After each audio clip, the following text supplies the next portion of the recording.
welcome to the Livehealthy podcast. I'm here with Helen Pleic, who is a rapid transformational therapy practitioner. Is that the right thing to say? Is that the right thing to call you? Yeah, yes. And welcome to the podcast. Full disclosure, I know Helen personally because I went to her for rapid transformational therapy after having a session with Marisa Peer, who invented it. And then I searched and found you, or someone recommended you. Yeah, someone in a group I'm in said you highly recommended you.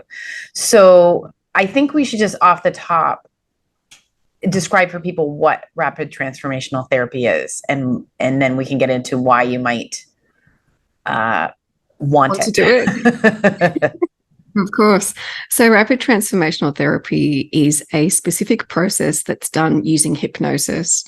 And when you use hypnosis, you have greater access to the body-mind connection, which is where a lot of the problems are often stored that people want to release and get over.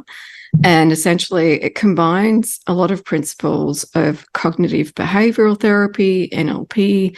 It definitely uses hypnosis in the process. Plus, it has a meditative aspect where you get a specific recording and meditation for you so that you do begin to think in different ways. And I think that's one real big key thing that a lot of people forget. You need to consciously think differently, and you can do that in an easier manner when you let go of the baggage and you let go of the past. So that's kind of the process at a high level. And Marisa Peer came up with this therapy, as I understand it, because talk therapy doesn't work for everyone, and it can't always access what we're trying to get at with the rapid transformational therapy. So what are we trying to get at, and why sometimes does talk therapy just not do it? Yeah. So in terms of, if you understand a little bit about human biology, then you'll understand why talk therapy is not able to change your reactions that are formed from a young age. So part of it comes back to traditional talk therapy, depending upon who you go to and what modalities they use and what rapport you actually have with them as well. It comes down to a personal connection. And when you speak about things, you can intellectualize them, but we are mind, emotion, body, and energetic beings, if that's what you believe in. And when the modality doesn't address all of those elements, then you won't actually be able to kind of let it go, reprocess it, and disconnect from it to be able to move forward. And when you understand a little bit more about human biology, you've got something called the HPA axis. I'm not going to go into it in a lot of detail, but I do think that anyone listening to this should do their own research on it.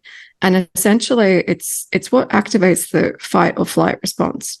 So as you develop as a child, you're going to have a set base of what you know to be safe. And if happiness and joy was safe in your household and it was prevalent all the time, then you would expect everything to be happy and safe.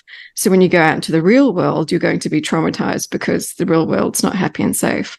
And then you can flip that around. Whereas if, being at home was always angry or upset due to illness or some other problems in the family, then that would become your normal. And that's what you would be sensitized to. And that's what you would be looking for. And it's really only with hypnosis and doing a combination of maybe other sorts of body therapies plus something mental that will actually allow you to change that. And we're talking about essentially the buzziest of buzzwords, but it's trauma. But we're talking about trauma.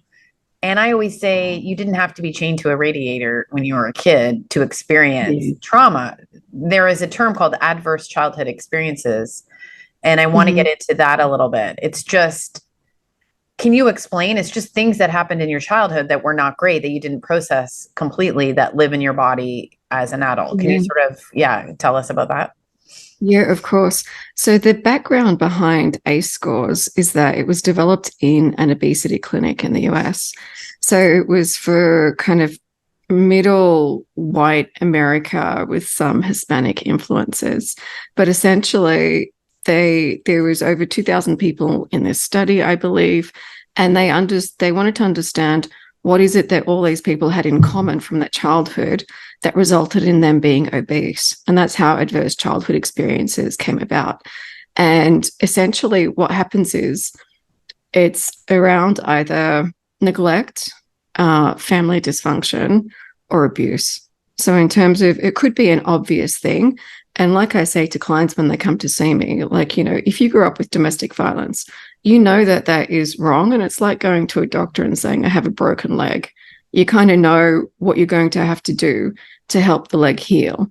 Whereas when somebody comes to me and they say, I have everything to be happy for and I'm not, my childhood was okay. And this is where childhood emotional neglect, this is where emotional enmeshment kind of comes into play. It's like, how happy were your parents? So something like one parent constantly criticizing another parent and complaining about them to you is enough to cause you to be anxious as a child. It's enough for you to cause to be, I need to be the hero. I need to fix something. I need to help, the parent that's complaining. And that means that you disconnect from your own needs, which means that your needs don't matter. Then you suppress them and then you become a people pleaser.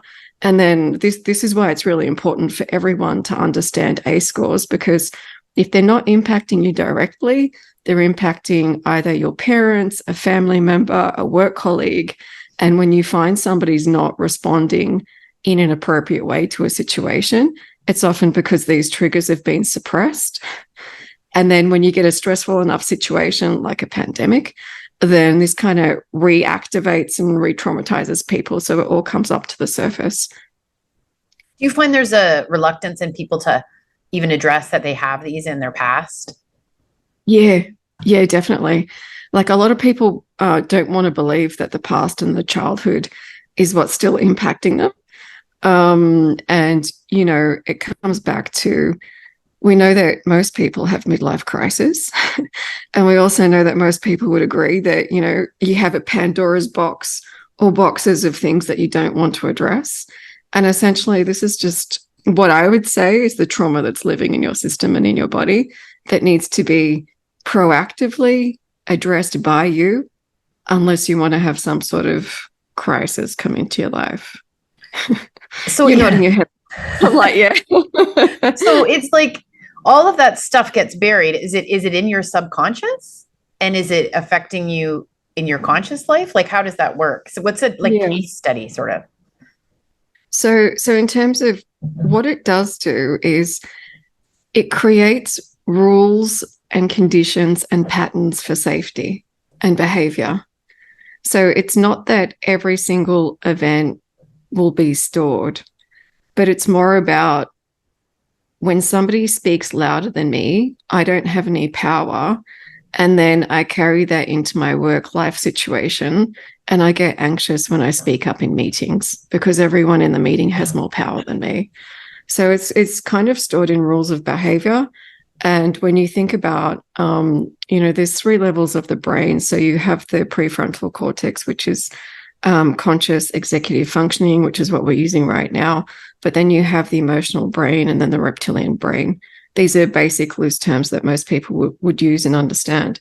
And it's that reactionary element. Whatever you react to is something that's been stored in your brain-body connection, knowing that your nervous system is connected to this part of the brain, which means that your organs, it's going to, be flooding you with adrenaline when you don't feel safe. So if you feel anxious, your body's going to be flooded with hormones. And if you don't move, which is what would have been a primal response, and you're sitting there in this meeting and you're not doing anything, then it's going to result in you not having a great experience at work. I like that saying, if it's hysterical, it's historical. Like if the reaction is outsized to what's actually happened. Do you find that? Completely agree. Yeah, completely agree and understand. And what I would also add to that is if you're not sleeping well, if it's not good quality sleep and you don't get enough of it, that's essentially going to make you more hysterical than anything else. So if you go throughout life sleep deprived, then that's going to allow for, the hysterical elements of your nervous system to be activated in a greater way than if you were sleeping properly. And these old incidents can interrupt your sleep as well, right? When you get to midlife and you start having this crisis or whatever, that can interrupt your sleep? Yeah, a lot of things, yes, because essentially anything anything that's stressful is going to activate this. And I think by the time you get, to midlife, they kind of say the midlife is the most unhappiest time of your life because, you have the expectations of getting there and then you kind of go, oh, here I am. What is this? And then you have complete acceptance and then your happiness levels go back up after complete acceptance. So when you think about it's probably the peak time of financial analysis and, what are we going to do to retire, peak debt time. A lot of people have children and families and other obligations. We're living overseas. And when you find that you're living away from family and friends, that's quite a stressful time as well. So when you think about if I'm not sleeping and I'm in a stressful situation, then of course this is going to reactivate trauma.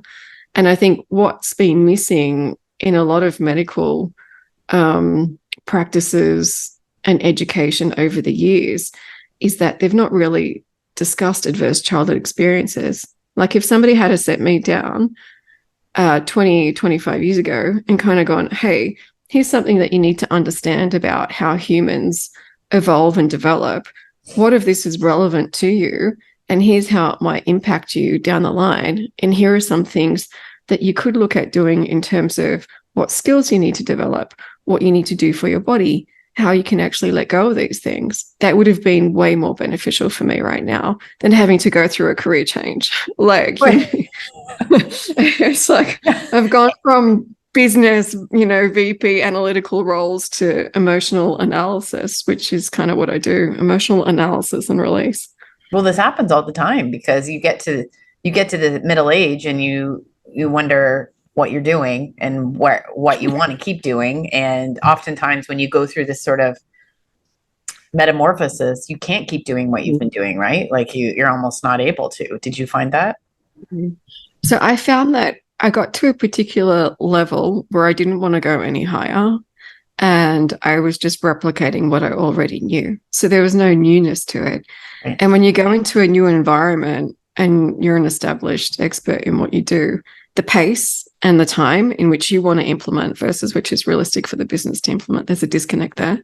And I just think that sometimes, you get to a certain level, you just want things done. And when they don't happen, you then begin to self-reflect and go, okay, I have everything to be happy for in life, yet I'm still either frustrated or searching for something. And that kind of led me to a path of retraining. Like I studied NLP, and then after NLP, I was like, no, there's more that I want to study. And then I came across Marissa Peer's work at the time that helped me understand some things that were coming from the past. And a way for people to understand whether or not hypnosis or RTT is right for them is that if they're constantly referring to memories from the past, it's like, let's just say you have an interaction and there's a lot of conflict in there. And you kind of go, oh, well, that reminds me of this memory. And that's quite an easy thing for you to happen. That's one sign that something's been like the Pandora's box is beginning to open. So you want to be proactive and address it before you hysterically react. Like this is how I operate and advise people. I always see people start getting really weird in their 40s.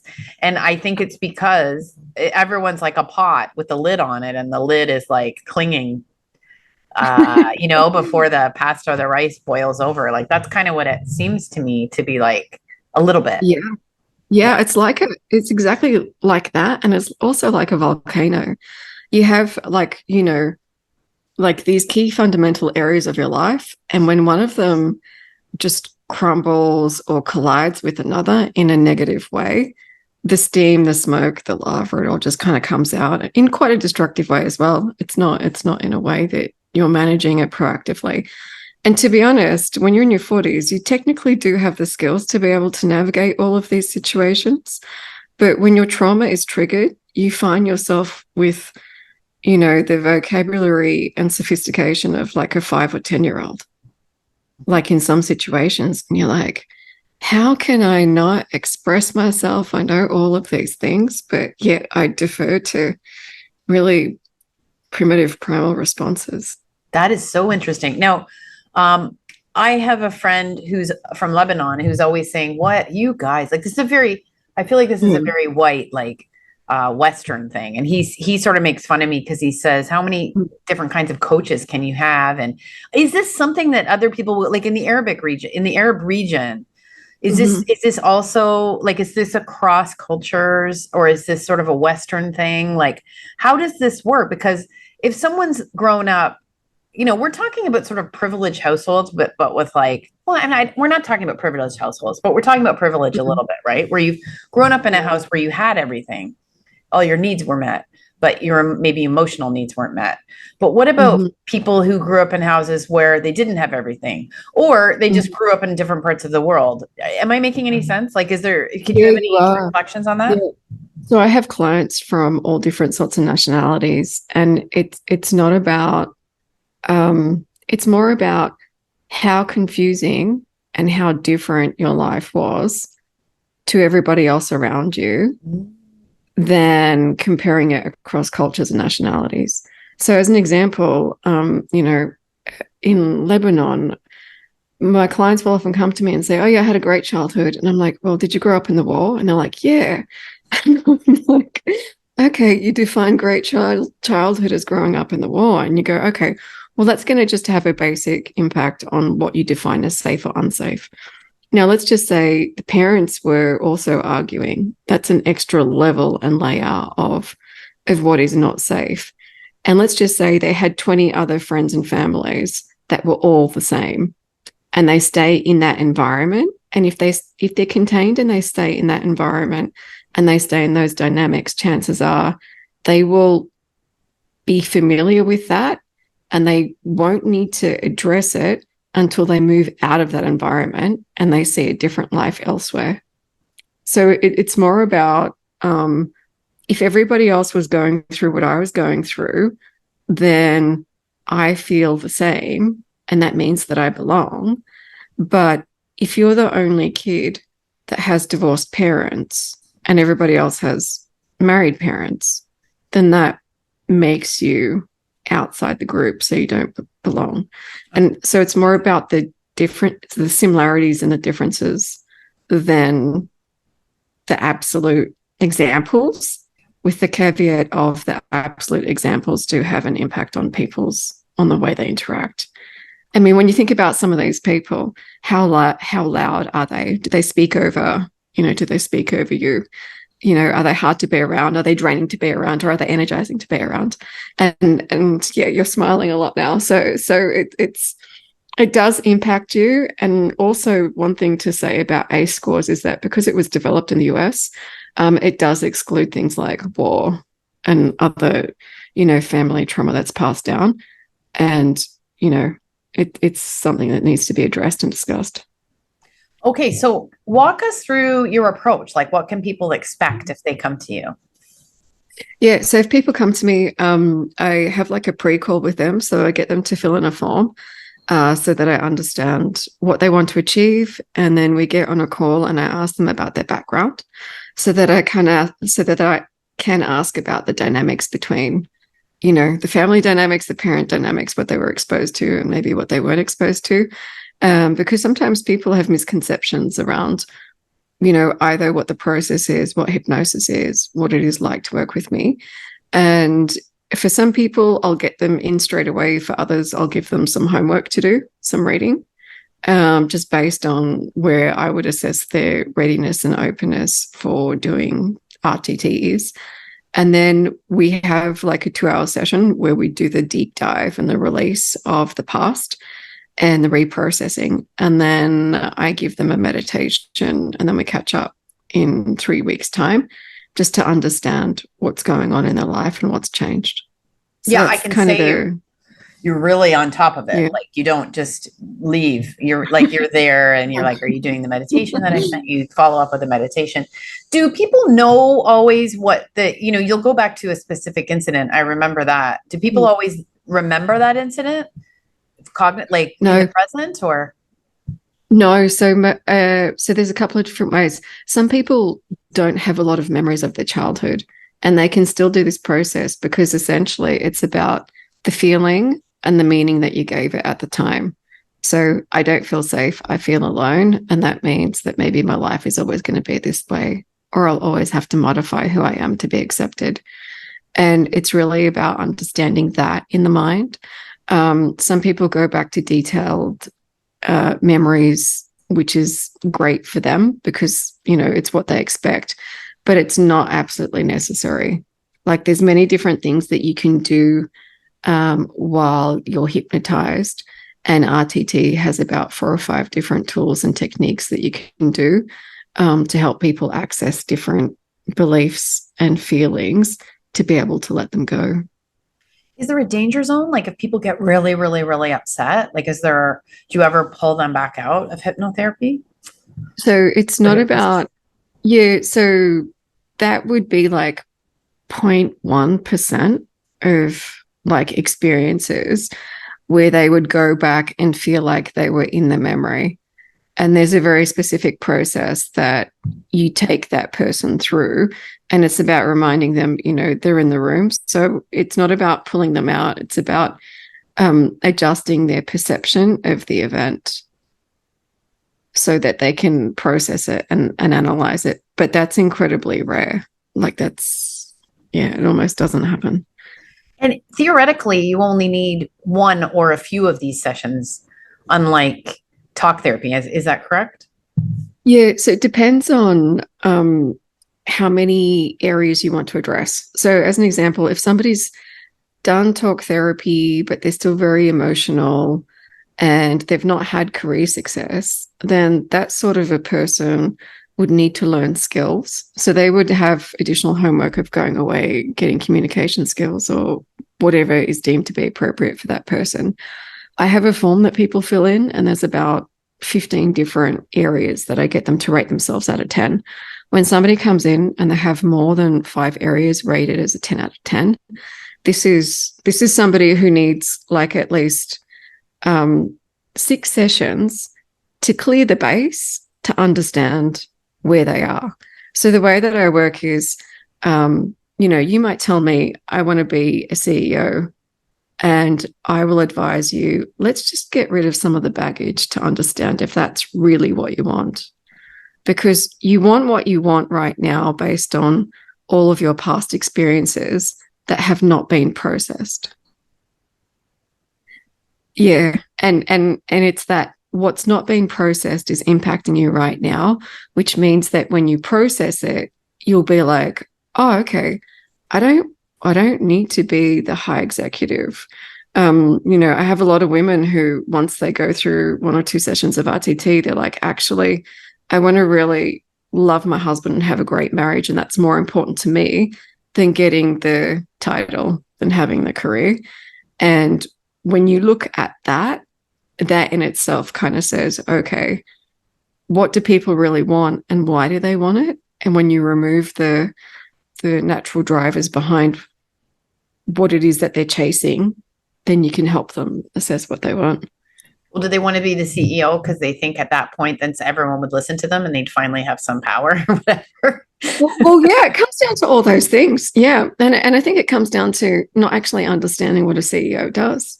Like the chase for title is really, and I would say that, we grew up in an era where it was like, you must be an independent career woman. Like that was really kind of pushed down our throats, right?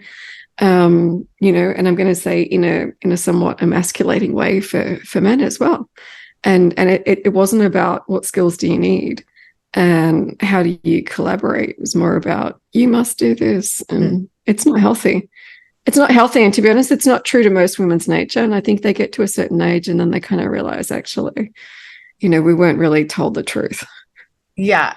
And for all managers, if you're doing it for the wrong reasons, you're going to be a bad manager, which is, we've all had those managers, right? They don't really know how to deal with people, and they're just not doing it for the right reason. So it's on all sides. Yeah. On all sides, it's a good thing to figure out why you want to move up in your job. Like, I love the fact that you said, I didn't want to go any higher. Like, and you explained that you just didn't want any more responsibility, or? No, it's like I got to the level where I had enough savings and investments, and I was like, I'm finally going to like just do things that purely I want to do. And that's what I did. And, that comes with self-discipline. It comes with, knowing and owning your worth and being able to negotiate pay rises and lead teams. And, there was a while there where I had to upskill a team, and there was no budget to send everybody on training. So it was like, how do I do this? And it was like, okay, we're having weekly meetings and I'm going to talk about self-development. And that probably kicked off why I am doing what I'm doing right now, because that brought me more joy than anything else. It's like, oh, you get a business case approved, big deal. But like, you see somebody's eyes light up when they learn something, and you see them present differently at work, and you empower them because maybe their manager couldn't do that. Like, we work in hierarchies. So if the message is not going down, how do you communicate the message to everyone? Okay. So just from what you've seen since you've been doing this, what's your advice to someone who's really struggling and just doesn't know what to do next and has an idea that they're struggling, but they're struggling. They don't know what to do. They're lost. Because I work in this and I know more about it, and I still have struggled finding the right thing and trying the right thing and knowing who to choose to do it and what modality. So I'm just wondering what your take is. Yeah. My take is you will have to do an element of something that's like hypnosis, especially if you've got a confusing past. Something like EMDR, which is the eye movement desensitization, it works with specific events. So you could either do a lot of research on different modalities, or you could just start straight with hypnosis and then see where that leads you. Ask trusted people where you've seen a change in them and you can't pinpoint, because a lot of people will recommend their therapist thinking that they're the greatest things. Oh, we have such a great relationship.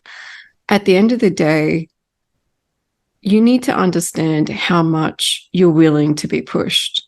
And I tell all my clients, I'm going to tell you some hard truths. And they want it. Like they really do. They don't want to just sit there and talk. And I'll say to them, you're talking too much. Like, this story is so embedded and ingrained in you. Can you just pause for a moment and just tell me in one sentence the summary of all of those 10 memories that you've just told me about? And that just stops them. So in terms of, I personally believe that the right mix is maybe 50 to 70% hypnotherapy or anything to do with body release trauma. And then there's always going to be an element of you will need talking and coaching for skills. And what that is going to depend upon you and what it is that you want to achieve. And no matter what you do, like talk therapy, I've done it as well, but I feel like in a lot of situations, or in some situations, it can become a circle, right? It's just a place you go to talk about what's going on in your life. You're not really getting at anything. But I find also there's work involved at getting at that stuff. And so if you do take this step to therapy, it can then be a way to not do unearthing work, depending on what kind of therapist you have. It can be. And at the end of the day, I think always look for somebody who's resolved what you're seeking to resolve and achieve. Like that for me it's just a game changer. At the end of the day, we have a nervous system, and there are ways that we're communicating with each other through either voice tone, authority, sincerity, and you're going to know whether or not somebody's able to help you. So don't force a connection with a therapist if it's not there. Yeah. It's probably, even if they are an expert, it might not be right for you. And it's important for people to understand that talking might be the right thing for now, because you might not want to open something that you don't want to address right now, which I think is what most people think is going to happen with hypnosis. But essentially, you kind of open it and you close it, and then you go away, and then you come back, and then you open it, and then you close it, and then you get like rid of some more stuff. It's not like it's this open thing that just keeps happening. Well, it's amazing over my lifetime to just see all the different modalities. But then, hypnotherapy's been around ever since I was a kid too. So it's like everything's old, it becomes new, and you get offered in different ways. So it's really cool. I can highly recommend. What was the biggest difference that you found compared to talk therapy to what we did? Well, in talk therapy, you have to do it for so long before you feel comfortable to get to what some of the issues are. And then I also found that what I thought were the issues didn't turn out to be the issues. Like, you have the obvious, maybe you have an angry parent, so you think that's you're going to be exploring, but maybe your other parent was sparked some problems in their own way, and the therapist can kind of spot that. But it's very hard to get going in therapy. Like, it's very awkward for a lot of people. They'll go to one, they'll go to two. Therapists say people cancel a lot, right? And no wonder, because it's so awkward to go just sit. And if the therapist is a little bit awkward too, then you're going to, like, the therapist has to be sort of charming and make you feel at home when you're sitting there, like, struggling for words. That was really cool when you said you sort of lose your power of speaking when you're talking about these really emotional things. So for me to just be able to, you're very engaging, the pre-call, and then you come for the actual, therapy and the hypnosis, and you can just get into it right away. And I felt that it really shifted. And then, of course, I didn't want to do the meditation that you sent me, because who wants to do something every day? But you've been there reminding me that I need to, and I have been, and it's like very helpful. Yeah, it felt more utilitarian, more useful, more more effective in a way than, I was in therapy for several years, and I just think therapy can become a bit of a crutch. I think you can get into therapy and some people, I was talking to someone who doesn't want to stop therapy, but she likes talking to her therapist. And I was like, well, I don't, that's very expensive. So that's what I just felt more useful, more effective, even for the value, like more valuable for the money you're spending. That's how it felt to me. Yeah. And I think that's one thing that people don't reflect on. It's the amount of hours. It's like, so in total, the process that we had was about 3 hours compared to years of therapy. Correct me if what I'm saying is wrong, but you've just said, I've had years of therapy and I had 3 hours with you, plus the homework that I did with the meditation. And they spent 1,500 dirhams, which people balk at. But there are people paying for therapy that's 800 dirhams a session. Yeah, an hour. If you're lucky, you can get something lower than that. But it's very expensive now, particularly in this country. So it's hundreds of dirhams a session. And so it's funny how you can be like, ooh, 1,500 dirhams is quite a lot. But really, compared to therapy, yeah, it's not. It's a bargain, Helen. And that's the thing. It's like, if people actually understood the results that they could get. Yeah. And, it's important to understand that, so as somebody gets more experience in what they do, the results that they can achieve for people is also increased and amplified. Like, I know we had our session a while back, but between now and then, like, whatever I continue to resolve within my own being and energy just means that the session changes. So in terms of it is something that I think everybody should do and try. Make sure that you have like a resonance with the person it is. Ask them a lot of questions about the topics it is that you're wanting to resolve and what their experience is, and how they've found people change with the work that they've done and how long it's taken them. There's a lot of newly qualified people, which is fine. It is what it is. Just understand that and a lot of people come to me saying, is this the best life is going to get? I'm going to have an intellectual understanding of all my problems and still be triggered by them. And I'm like, no, you just need to continue to do this. And it's something where you do it once and you go away and you feel great. And then you'll go, oh, life is presenting me with a different problem. So I have to go and work on this other thing. It's not like I wish I could say that everyone could just come a set number of times, but depending upon what you want to achieve, feel, and experience in life. Like if you want to feel inner peace all the time, there's going to be a lot of letting go of things that you want. So you either kind of go, well, how do I just process and live in the moment and know that, you know, my emotions are my emotions? Or do I want to be some sort of monk achieving inner peace with everything that's around me? And that kind of comes down to you. That's awesome. Okay, so how do people find you? Yeah, so I am on Instagram with the tag Your Liberated Mind. And because it's about you, it's not about me. And it's about you freeing your mind and freeing your body. And I also have a website, so the same name, www.yourliberatedmind.com, or I am on LinkedIn as Helen Pleic, Pleic. Thank you so much. I highly recommend this. Thank you.